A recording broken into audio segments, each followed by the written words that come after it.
The boardroom was silent. Rows of executives sat in rigid anticipation, the tension so thick it could be cut with a knife. The soft hum of the fluorescent lights overhead cast a sterile glow over the long polished conference table. At the head of the room, CEO Nathan Whitmore leaned back in his leather chair, tapping his pen against the desk with a smirk. A man in his late 50s with salt and pepper hair and sharp calculating eyes. Nathan had built his empire on dominance and intimidation. To him, this was just another routine meeting, another employee, another problem to dismiss. What he didn't realize was that today would be different. Today, the woman sitting across from him wasn't just another employee, and today would be the day his arrogance cost him everything. At the other end of the table, Olivia Grant sat calmly, her hands folded neatly in front of her, dressed in a sleek black suit, her hair in a tight chignon. She exuded an air of quiet confidence.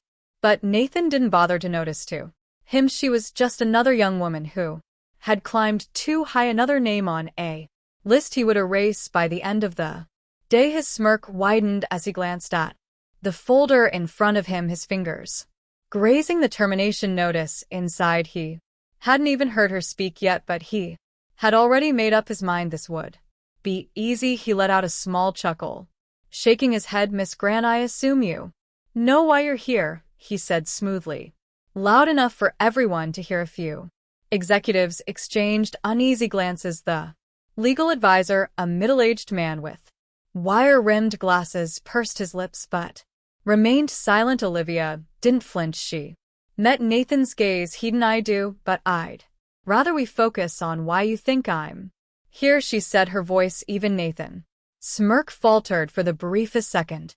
He didn't like how she carried herself. Too poised, too unshaken. Most people in her position stammered, pleaded. But she sat there like she owned the room. He cleared his throat. Miss Grant, let's not waste everyone's time. Your department has been under review, and quite frankly, we found some irregularities, more shifting in seats. Olivia tilted her head slightly, waiting. Nathan exhaled dramatically. Missing funds, mishandled projects, none of which I had any involvement in. Olivia interrupted, her tone crisp. Nathan chuckled. Let's not play games, Olivia. The board has made its decision effective immediately. Your position is Nathan. She cut in, her voice like steel wrapped in velvet, his name spoken so directly made the room go still. She reached into her bag. The legal advisor stiffened. Nathan's smirk returned. I wouldn't do that, he said, mock warning in his tone. Anything you present now won't change a thing. Olivia ignored him. She pulled out a thick folder bound with official seals. Then she slid it across the table. Nathan didn't move. Go on, she urged her. Expression unreadable. Read it. Hesitation flickered across his face before he finally picked it up. He flipped open the first page and froze. The blood drained from his face. Inside was a detailed, indisputable report. Bank transactions, internal emails, a web of corruption, carefully laid out, complete with time stamps and signatures, and at the center of it all, Nathan Whitmore himself. The executives leaned forward, eyes widening as they read over his shoulder. Nathan swallowed hard. This is fabricated, he sputtered. Olivia leaned back, watching him. Is it because it's already been sent to the SE and the Department of Justice? The legal advisor adjusted his glasses, flipping through the pages with shaking hands. Nathan, this is serious, you see.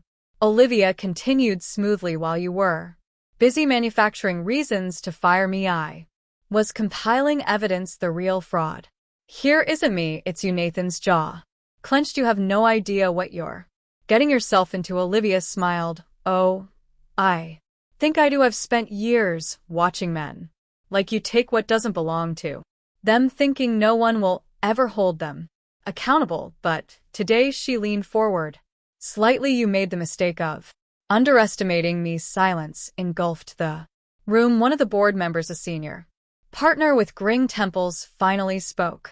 Nathan, he said quietly, we need to talk privately. Nathan opened his mouth, but no Words came out another board member.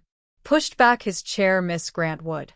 You be willing to stay behind for a discussion, he asked, his voice careful, respectful.